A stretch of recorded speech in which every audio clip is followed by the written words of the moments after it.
Hello everyone and welcome back to another Raiders video. In this video, I'll be giving my Raiders-Steelers Week 3 game preview, so let's get into it. So, definitely a must-win game.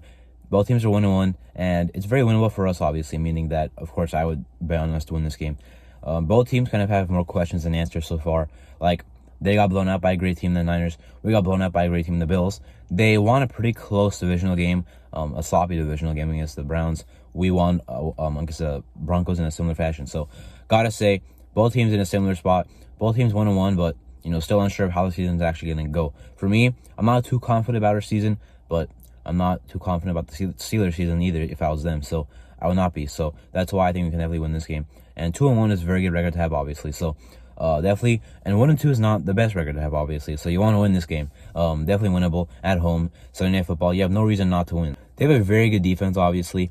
Their pass rush being the most scary. The run defense, surprisingly, has been very bad so far. The Raiders are the type of team to get them back into the groove of things at run defense. Let's see how our run game does. Our run blocking has not been good, and Jacobs has looked slower, so that's not a very good sign.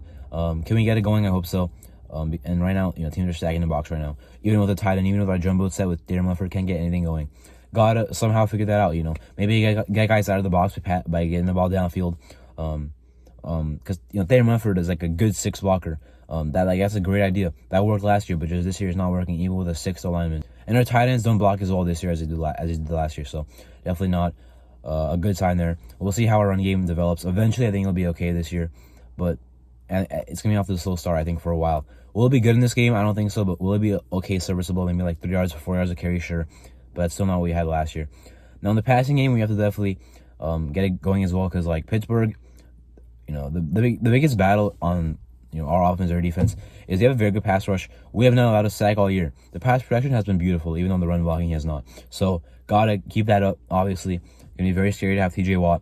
Jermaine Loomer should be on him. He's at an elite year in pass protection. T.J. Watt is still a great player. In my opinion, the best defensive player in the NFL. You're still gonna have to help him out, chips and all that type of stuff. Now they have other guys too. Alex Highsmith is absolutely a beast.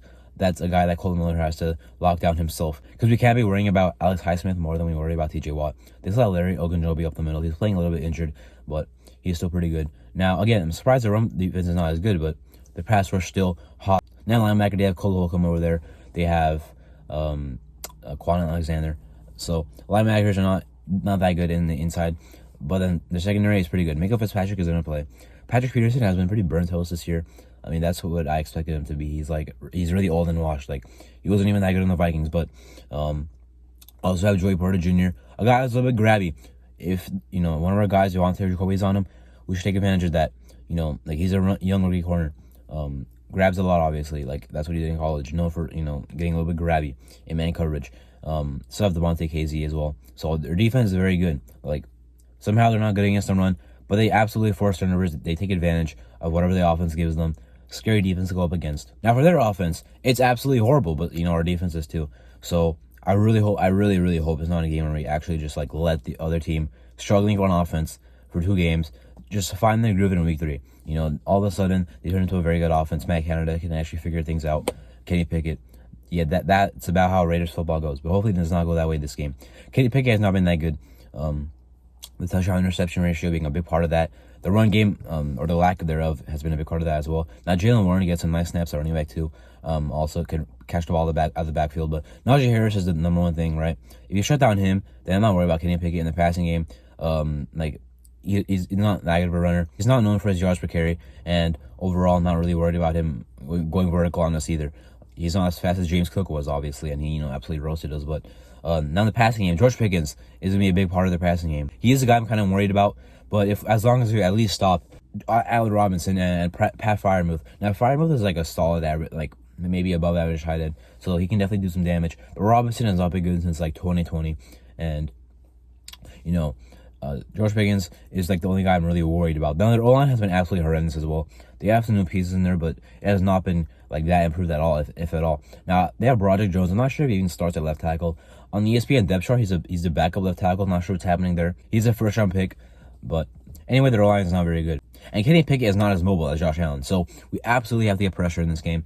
We absolutely have to have a good defensive game. They have no reason not to. Not worried about Najee Harris. Not worried about their blocking. Not worried about their pass blocking. And not that worried about their weapons besides George Pickens. And fine, maybe a little bit of Pat Freiermuth. But Not Kenny Pickett either. So I think, well, we're gonna win this game obviously, but whoever wins this game is gonna score like 20 points, 21 points.